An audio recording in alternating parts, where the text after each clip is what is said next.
Hello students, very good evening to all of you. Welcome to civil staff Himachal. Civil staff Himachal के YouTube platform पे आप सभी का बहुत बहुत स्वागत है। मेरा नाम है रोहित और आज की हमारी क्लास के अंदर हम डिस्कस करेंगे the daily current affairs of 21 of October 2023। आज का दिन 21 अक्टूबर 2023 के महत्वपूर्ण करंट अफेयर्स को हम डिस्कस करेंगे आज की क्लास की तरफ। सो जितने भी स्टूडेंट्स यहाँ पे जुड़े हुए हैं सबको गुड इवनिंग एंड मैं उम्मीद करता हूँ कि मेरी वॉइस आप लोगों तक प्रॉपर आ रही होगी। चलिए क्लास की तरफ बढ़ते हैं और सबसे पहले देख लेते हैं कि सिविल स्टाफ के जो भी पेड इनिशिएटिव यहाँ पर चले हुए हैं उनके बारे में आपको बता देता हूँ। HPAS का ऑफलाइन, ऑनलाइन या लाइव रिकॉर्डेड बैच आपको कोई भी ज्वाइन करना है तो आप कर सकते हैं। स्क्रीन पे दिए गए नंबर पे आपको जस्ट कॉल कर लेना है 7814622609। इसके साथ साथ एंटी अलाइड हो, पटवारी हो, कॉम्बो बैच हो, सब इंस्पेक्टर हो या फिर PGT या TGT कमीशन हो, सो ये सारे बैचेस भी आप ज्वाइन कर सकते हैं। स्क्रीन पे दिए गए नंबर पे जस्ट आपको कॉल कर लेना है। चलिए आगे बढ़ेंगे, करंट अफेयर्स की बात कर रहे हैं। सबसे पहले टॉपिक्स जो रहेंगे आज की क्लास के देख लेते हैं कि आज हम किन किन टॉपिक से जुड़े हुए करंट अफेयर्स को डिस्कस करेंगे हमारी आज की क्लास के अंदर। तो सबसे पहले मैं बात करूंगा सोशल हेल्थ की, और सोशल हेल्थ के अंदर हम बात करेंगे एक डिसीज की, दैट इज नाइमन-पिक डिसीज। अब इस डिसीज को लेकर काफी कुछ चर्चा में है क्योंकि पेरेंट्स जो है इन्होंने केंद्र सरकार को गुहार लगाई है इस डिसीज को लेकर कि इसको रेयर डिसीजेस की कैटेगरी में डिक्लेयर किया जाए ताकि उनकी फाइनेंशियल कंडीशन में कुछ जो है हेल्प उनको मिल सके। उसके बाद इकोनॉमी में हम बात करेंगे कनौज के अतर की। कनौज अतर, कनौज को हम परफ्यूम सिटी भी बोलते हैं, GI टैग भी इसको मिला हुआ है, इसको आगे डिटेल में पढ़ेंगे। उसके बाद धोर्दो को मिलता है united nation world tourism organisation का बेस्ट टूरिज्म विलेज का अवार्ड। सो ये इसको भी हम डिटेल में पढ़ेंगे। हाल ही में 54 एरियाज को, 54 विलेजेस को चूज किया गया है by the United nation world tourism Organization. So यहां पर हम बात करेंगे इसके बारे में, Dhordo that is in Rann of Kutch. चलिए आगे बढ़ेंगे स्टूडेंट्स, नेक्स्ट करंट अफेयर की बात करते हैं। तो नेक्स्ट हम कल्चर की बात करेंगे। कल्चर में हम बात करेंगे युवा संगम की। युवा संगम के बाद हम बात करेंगे सोमेश्वरा इंस्क्रिप्शन की। क्लियर, युवा संगम और सोमेश्वरा इंस्क्रिप्शन के बारे में अभी हम पढ़ेंगे कल्चर के अंदर, ये भी काफी इंपॉर्टेंट हो जाता है। उसके बाद पॉलिसीज में हम बात करेंगे चक्रा 2 ऑपरेशन की या अपार की। चक्रा 2 ऑपरेशन और अपार, इसके बारे में चर्चा करेंगे। उसके बाद साइंस एंड टेक में हम थैलियम के बारे में पढ़ेंगे, ये भी काफी इंपॉर्टेंट हो जाता है। चक्रा 2 ऑपरेशन CBI के द्वारा लॉन्च किया गया। APAAR that is student ID and thallium हाल ही में न्यूज में आता है क्योंकि ये पॉइजन का रीजन बना। उसके बाद बात करेंगे शेफ डे की, शेफ डे की बात करेंगे। तो ये आज की हमारी करंट अफेयर्स की क्लास के टॉपिक्स थे स्टूडेंट्स, जिनको अभी हमने देखा है। अब हम इन टॉपिक्स के अंदर जो जो करंट अफेयर्स मैंने आपको बताए हैं इनको थोड़ा सा डिटेल में डिस्कस करेंगे। जितना हमारे लिए पेपर पॉइंट ऑफ व्यू से इंपॉर्टेंट हो सकता है उतनी इंफॉर्मेशन हम गेन करेंगे, क्योंकि हमारे पेपर के अंदर आप सब जानते हैं कि ज्यादातर फैक्चुअल डाटा ही पूछा जाता है। चलिए तो सबसे पहले बात करते हैं आर्कियोलॉजिकल सर्वे ऑफ इंडिया की। तो आर्कियोलॉजिस्ट ने यहाँ पर डिस्कवर किया है इंस्क्रिप्शन जो कि डेथ बताता है किंग कुलाशेखरा अनुपेंद्रा वन की सोमेश्वरा के अंदर। ये तुलुनाडु के राजा, ठीक है, तुलुनाडु के किंग, इनके बारे में यहाँ पर बताता है। सो ये आर्कियोलॉजिस्ट ने यहाँ पर बता दिया। क्लियर, इस तरह से ये इंस्क्रिप्शन यहाँ पे मिली है। आप देख सकते हैं चित्र के अंदर ये इंस्क्रिप्शन यहाँ पर फाउंड की गई है और ये आर्कियोलॉजिस्ट टी मुर्गेशी जी ने इसको फाउंड किया है। इस इंस्क्रिप्शन को जो कि आप देख पा रहे हैं इस तरह से दिखाई देती है। सो ये आलूपा डायनेस्टी जो है इकलौती है, एक लॉन्गेस्ट ऐसी डायनेस्टी थी जिसने तुलुनाडु के ऊपर राज किया हो। तुलुनाडु जो कि कर्नाटक के अंदर पड़ता है, इसकी राजधानी थी बरकूर, इसकी राजधानी थी बरकूर, इसकी राजधानी थी जहां पर इसने राज किया। अब ये जो इंस्क्रिप्शन है इसके ऊपर दो पैनल में ये बटा हुआ है। टॉप में जैसे आप दो पैनल में बात करें, this is the first panel, second panel, so दो पैनल्स में बटा हुआ है। ठीक है, सो पहले पैनल में यहां पर क्या है कि फर्स्ट जो है दोनों पैनल्स के बीच में एक लाइन को एंग्रेव किया गया है, एक लाइन को एंग्रेव किया गया है। क्लियर, सो यहाँ पर रेस्ट ऑफ द इंस्क्रिप्शन जो है वो रिटर्न की गई है पैनल्स के नीचे।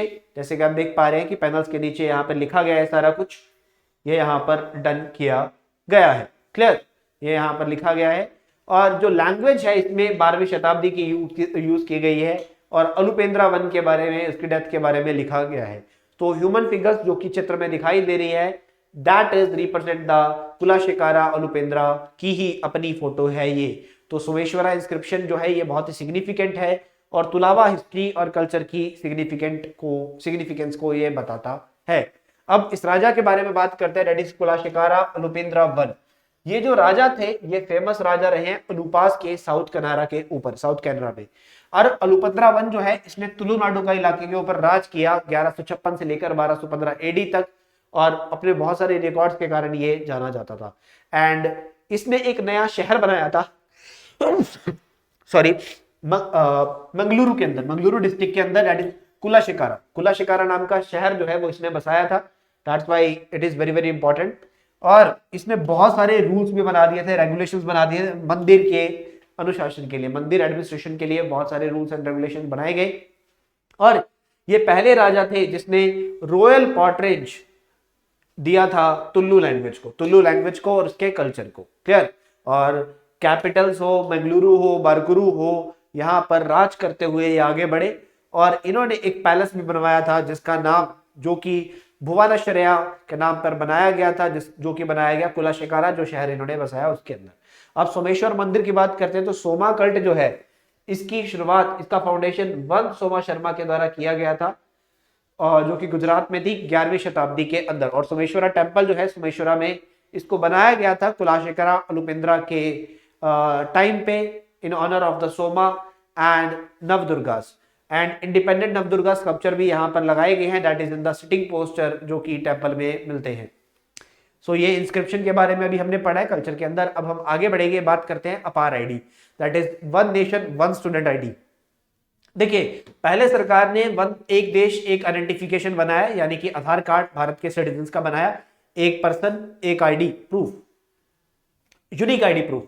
उसके बाद सरकार अब कहती है कि एक स्टूडेंट जो होता है अलग अलग यूनिवर्सिटीज में एडमिशन लेता है, भारत के एक एक कोने में जाकर पढ़ता है, कहीं किसी यूनिवर्सिटी में पढ़ रहा है, कभी किसी में पढ़ रहा है, उसका सारा स्टूडेंट रिकॉर्ड मैनेज रखने के लिए हम स्टूडेंट्स के लिए भी लेके आते हैं one nation one ID, one nation one student ID card, one student one nation one I card हम यहाँ पर लेके आते हैं।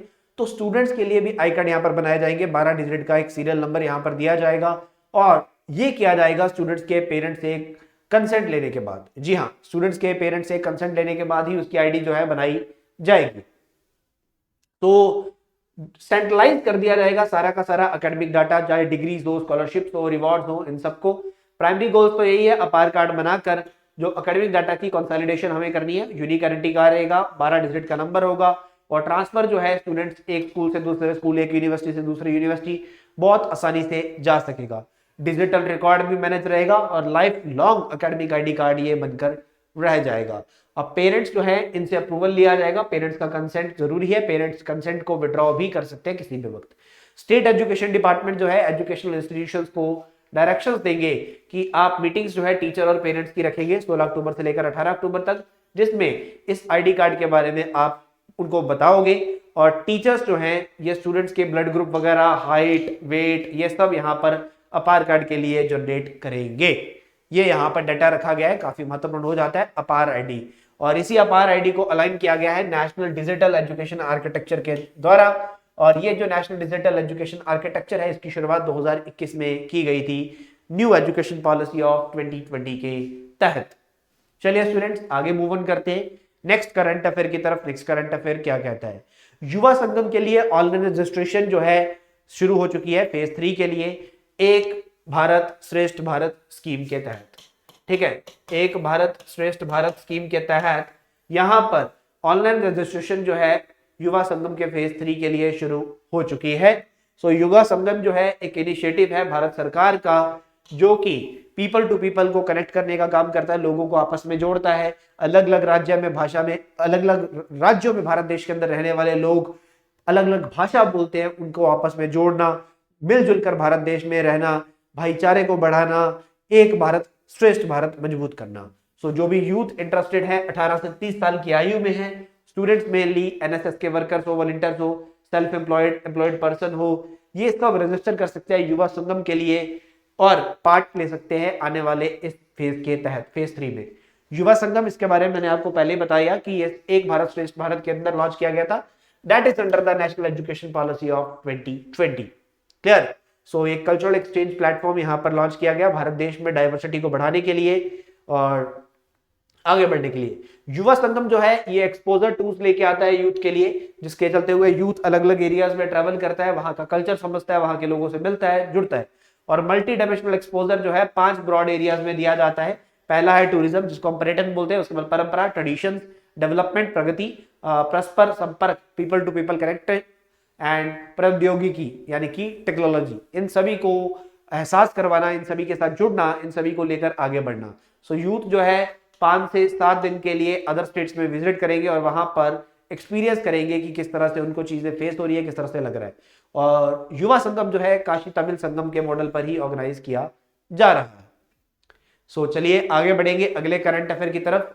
यहां पर एक गांव है गढ़चिरौली गांव। गढ़चिरौली गांव के अंदर क्या होता है कि 2 महिलाओं ने एक प्लान बनाया और 2 महीने के अंदर अंदर अपने परिवार के 5 सदस्यों की मृत्यु कर दी थैलियम का इस्तेमाल करते हुए। तो मेन चीज हम पढ़ने वाले हैं थैलियम। ये 5 वो सदस्य हैं जिनकी मृत्यु होती है 2 महिलाओं के द्वारा। और ये थैलियम क्या है? देखिए, थैलियम एक सॉफ्ट, हैवी और इनइलास्टिक मेटल होता है। ठीक है, ये अर्थ के क्रस्ट में इसके ट्रेसेस जो है वो पाए जाते हैं। ये ब्लूइश व्हाइट मेटल होता है जो कि ग्रे हो जाता है जब हवा में इसको एक्सपोजर मिलता है। थैलियम जो है एक ऐसा सब्सटेंस है, क्लियर, जो कि जिसको हम पॉइजन ऑफ पॉइजन्स भी बोलते हैं। पॉइजन ऑफ पॉइजन्स भी बोला जाता है, जहरों का जहर हम इसको बोल देते हैं। और थैलियम जो है ये नोटरियसली डिफिकल्ट होता है डिटेक्ट करना, बिकॉज यहाँ पर कलर, ऑर्डर और टेस्ट का कमी रहती है, कुछ भी नहीं मिल पाता है। और जब ये फूड और ड्रिंक में मिलता है, ये बेसिकली इम्पॉसिबल हो जाता है आइडेंटिफाई करना कि खाने में कुछ मिलाया गया है या नहीं मिलाया गया है। थैलियम जो है इसको यूटिलाइज किया गया है नेफोरियस पर्पसेस के लिए, that is to target the enemies और प्रिजनर्स एंड फार्मर्स। जो former Iraqi leader Saddam Hussein जो है इसने एम्प्लॉयड किया था थैलियम सल्फेट को talent to eliminate police adversaries. ठीक है, जो भी उसके पुलिस को उसकी खबरें देते थे उसको मारने के लिए सद्दाम हुसैन ने इसका इस्तेमाल किया था। चलिए आगे बढ़ेंगे, बात करते हैं स्टूडेंट इंटरनेशनल शेफ डे की। तो जो भी हमारे कुकिंग आर्टिस्ट होते हैं इनको ऑनर करने के लिए यहाँ पर हम इंटरनेशनल शेफ डे को सेलिब्रेट कर रहे हैं 2023 के अंदर। और this is very very important, 2023 का ये इंटरनेशनल शेफ डे। सो हमारे लेट शेफ डॉक्टर बिल गैलगेर ने 2004 में इंट्रोड्यूस किया था ये शेफ डे। 20 अक्टूबर को होता है और इस बार इसका थीम रहा growing a healthy future. Growing a healthy future. आगे बढ़ेंगे, बात करते हैं स्टूडेंट्स, अरुणाचल प्रदेश की सरकार ने अप्रूवल दे दिया है। ये स्पेशल टाइगर प्रोटेक्शन फोर्स जो है 3 टाइगर रिजर्व के लिए बना रहे हैं। टाइगर्स की पॉपुलेशन की बात करें तो इसको मैनेज करने के लिए ऐसा किया जा रहा है। भारत देश में सबसे ज्यादा टाइगर जो है वो मध्य प्रदेश में पाए जाते हैं और अरुणाचल प्रदेश की बात करते हैं तो 3 टाइगर रिजर्व के लिए ऐसा किया गया। ये 3 टाइगर रिजर्व यहाँ पर वर्क करते हैं, दैट इज नामदफा, पक्के एंड कामलंग। इनके लिए ऐसा इनिशिएटिव लॉन्च किया गया है, that is special tiger protection force. 112 personnel जो है इस टास्क फोर्स के 3 टाइगर रिजर्व में अपॉइंट किए जाएंगे। चलिए स्टूडेंट्स आगे बढ़ते हैं, नेक्स्ट करंट अफेयर की बात करते हैं। ओपेक। ओपेक क्या है? That is organisation of petroleum exporting countries. आप सबको पता है कि एक ऑर्गेनाइजेशन है, दुनिया में जो भी देश ऑयल प्रोड्यूस करते हैं और उसकी सप्लाई दुनिया के बाकी देशों को करते हैं, उनका बनाया हुआ एक ग्रुप है, ऑयल प्रोड्यूसिंग कंट्रीज का बनाया हुआ एक ग्रुप है, that is organisation of petroleum exporting Countries. तो Organization of petroleum exporting Countries की शुरुआत 1960 में होती है। 1960 में बगदाद में इसका फाउंडेशन होता है और आज इसका हेडक्वार्टर जो है वो है ऑस्ट्रिया में। ऑस्ट्रिया में कहा? वियना में। ऑस्ट्रिया की राजधानी Vienna.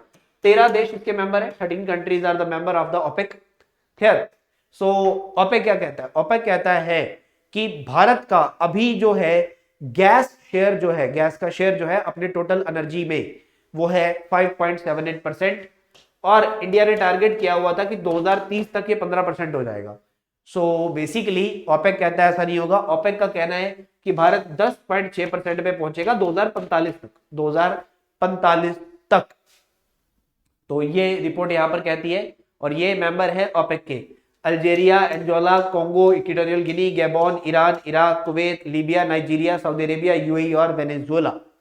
These are the countries. Next, CBI ने पिछले साल ऑपरेशन चक्र चलाया था। इस ऑपरेशन चक्र के तहत सीबीआई ने बहुत सारी स्टेट्स में एक जांच पड़ताल की कि जो भी साइबर क्राइम्स के केसेस आ रहे हैं, तो साइबर फ्रॉड्स के आने वाले केसेस को सीबीआई ने पकड़ा और बहुत सारे केसेस को लेकर वर्क किया। सो हाल ही में सीबीआई ने ऑपरेशन चक्र 2 लॉन्च किया है, जिसके चलते हुए और कुछ केसेस जो है साइबर क्राइम के पकड़े गए। क्लियर? तो CBI that is central bureau of investigation. ये जो सेंट्रल ब्यूरो ऑफ इन्वेस्टिगेशन है इसकी शुरुआत दिल्ली पुलिस एस्टेब्लिशमेंट एक्ट के तहत की गई। स्टूडेंट्स चलिए आगे बढ़ते हैं स्टूडेंट्स, बात करते हैं यहाँ पर 76 लोकेशंस में भारत में मेजर क्रैकडाउन देखा गया साइबर क्राइम्स को लेकर। So next is the hope in a bottle, that is attar. Attar की बात करते हैं तो कनौज की बात कर रहे हैं। कनौज जो है दुनिया का सबसे बड़ा एक्सपोर्टर है अतर का, कनौज।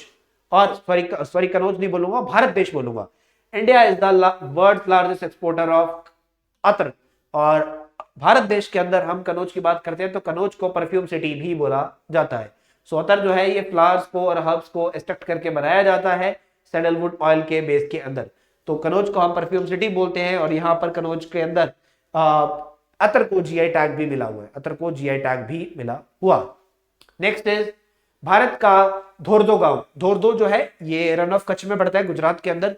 धोर्दो जो है united nation world tourism organisation की टूरिज्म विलेजेस की लिस्ट में इंक्लूड होता है और टॉप पे आता है।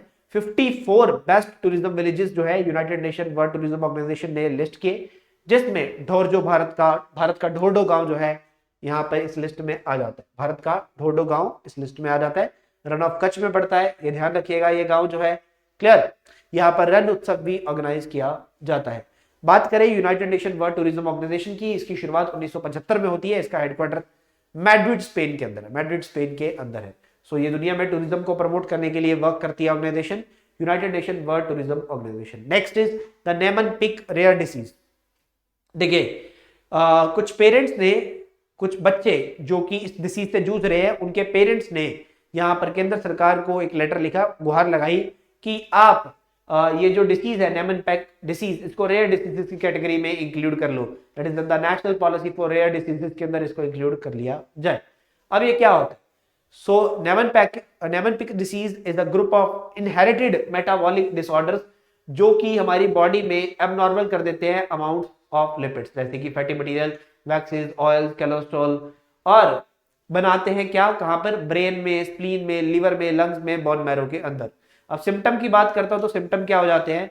लिवर एनलार्ज हो जाता है और स्प्लीन हो जाता है, ठीक है। कोऑर्डिनेटिंग मूवमेंट में डिफिकल्टी आती है, आई मूवमेंट एबनॉर्मल हो जाती है। उसके बाद मसल कंट्रोल नहीं रह पाते हैं, चलने में दिक्कत आती है, मसल टोन पुअर हो जाती है, मसल स्टिफ हो जाते हैं। उसके बाद लीवर डिसीज हो जाते हैं, क्लियर, स्पीच स्लर्ड हो जाती है, स्वेलोइंग और फीडिंग में डिफिकल्टी आती है। ये कुछ प्रॉब्लम्स देखे जाते हैं। सो इन पेरेंट्स का कहना है कि सरकार जो है इनको national policy of for rare diseases में अगर इंक्लूड कर लेगी तो इनको कुछ फाइनेंशियल बेनिफिट्स यहाँ पर मिलने शुरू हो जाएंगे, क्योंकि एंजाइम रिप्लेसमेंट थेरेपी जो यहाँ पर होती है इसके लिए वो काफी एक्सपेंसिव होती है। क्लियर। सो ये एक लाइसोसोमल स्टोरेज डिसीज है जो कि एसिड स्फिंगोमाइलिन डेफिशिएंसी से होता है। क्लियर। किसी को कोई सवाल आप यहाँ पर पूछ सकते हैं स्टूडेंट्स। अब हम बढ़ेंगे एमसीक्यू सेशन के थॉट्स, एमसीक्यूज देखेंगे आज की क्लास के, क्या क्या सवाल आज हम देखने वाले हैं, करने वाले हैं। आइए इनको देखते हैं, स्टार्ट करते हैं, क्योंकि मैं उम्मीद करता हूं कि करंट अफेयर्स आपको समझ में आ गया होगा स्टूडेंट्स। तो चलिए एमसीक्यूज की बात करते हैं। So first question students, the Kulashekhara Alupendra one was a famous ruler of the Alupas of the South Kanara. He was first ruler to give royal patronage to Tulu language and culture. The Soma cult was founded by one Soma Sharma of Gujarat in the 15th century AD, and he laid down the strict rules and regulations for temple administration that are still followed in the all temples in the region. यहाँ पे correct वाला बताना है, यहाँ पे correct वाला बताना है। अब आप देखेंगे फर्स्ट स्टेटमेंट करेक्ट है, सेकंड स्टेटमेंट करेक्ट है, थर्ड स्टेटमेंट करेक्ट है, सॉरी थर्ड स्टेटमेंट इनकरेक्ट है, फोर्थ स्टेटमेंट करेक्ट है। सो 1 2 4 हमारा आंसर हो जाएगा। अब यहां पर जो है Soma Sharma of Gujarat in 15th century AD, ये गलती यहां पर हो जाएगी। चलिए अगला सवाल, automated permanent academic account registry APAAR that is dubbed as a one nation one ID for traders, that is not for traders, that is for students, and the APAR will give each students enrolled from pre-primary to higher education a unique identification number. It will give a unique lifelong identification number to each students, and the co-curricular achievements such as ranking in Olympiads can also be stored. So यहाँ पर correct वाला आप बताएंगे तो आप ध्यान से देखेंगे कि यहाँ पर सेकंड, थर्ड और फोर्थ तीनों की तीनों स्टेटमेंट्स करेक्ट हो जाती हैं, तो ऑप्शन सी राइट आंसर हो जाएगा। अगला सवाल देखते हैं स्टूडेंट्स, नेक्स्ट क्वेश्चन क्या कहता है। रजिस्ट्रेशन पोर्टल जो है फेज 3 फॉर युवा संगम का स्टार्ट हो चुका है, दैट इज अंडर द एक भारत श्रेष्ठ Bharat. Yuva Sangam draws inspiration from the national education policy, and the Yuva Sangam focuses on the organizing exposure tours for the youth, including the on-campus and off-campus students, and one state to another. Yuva Sangam has been organized on the model of the Kashi Tamil संगम. अब यहाँ पर आप देखेंगे तो चारों के चारों correct दिखाई दे रहे हैं, तो ऑप्शन डी राइट आंसर हो जाएगा. Option D.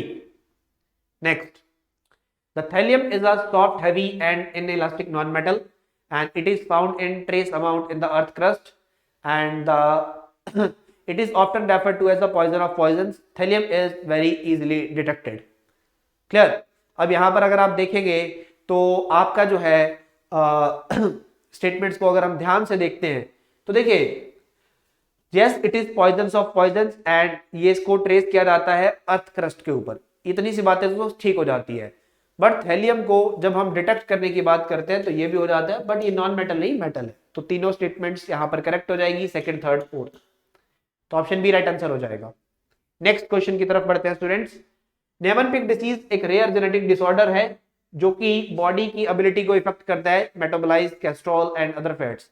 It is the lysosomal storage disease caused by the acid. So this is correct and we can say that both are correct. Option C, both 1 and 2. चलिए अगले सवाल की तरफ move on करते हैं. धोरदो village जो है ये ग्रेट रन ऑफ कच्छ में आता है, and the United nation world tourism organisation का हेडक्वार्टर जिनीवा में नहीं, मैड्रिड स्पेन में आता है. सो यहां पर इनकरेक्ट वाला ही बताना था, सेकंड स्टेटमेंट इनकरेक्ट आ जाएगी. ये हमारा आंसर होगा ऑप्शन 2. ऑप्शन 2 बी ओनली, ये हमारा आंसर होगा. चलिए आगे बढ़ते हैं स्टूडेंट्स अगले सवाल की तरफ. The attar is distilled extract of flowers and herbs in the base of sandalwood oil, and Kanoj atar is made using the heirloom distillation process using alcohol and artificial preservations. तो option A यहाँ पर correct हो जाएगा क्योंकि second statement incorrect है. अगला सवाल, operation चक्र 2 किसने लॉन्च किया था? तो ऑपरेशन चक्र 2 जो है स्टूडेंट्स आप सब जानते ही हैं, ये सीबीआई के द्वारा लॉन्च किया गया, सेंट्रल ब्यूरो ऑफ इन्वेस्टिगेशन के द्वारा लॉन्च किया गया for the cyber frauds. Next is international chef day की थीम क्या है? इंटरनेशनल शेफ डे 2023 की थीम स्टूडेंट्स क्या है? तो शेफ डे की थीम क्या रहती है? हाँ जी, शेफ डे की थीम रहती है growing a healthy future. Growing a healthy future. Next, और इसी के साथ साथ आज का हमारा करंट अफेयर्स की क्लास की समाप्ति होती है, और मैं उम्मीद करता हूं कि आपको सब कुछ समझ में आया होगा. किसी भी स्टूडेंट को किसी भी प्रकार का कोई भी सवाल या डाउट होगा, you can ask in the comment section. Students class अच्छी लगी होगी तो लाइक, कमेंट, शेयर करना मत भूलिएगा. बहुत बहुत धन्यवाद. Thank you so much students. Have a good day. Thank you.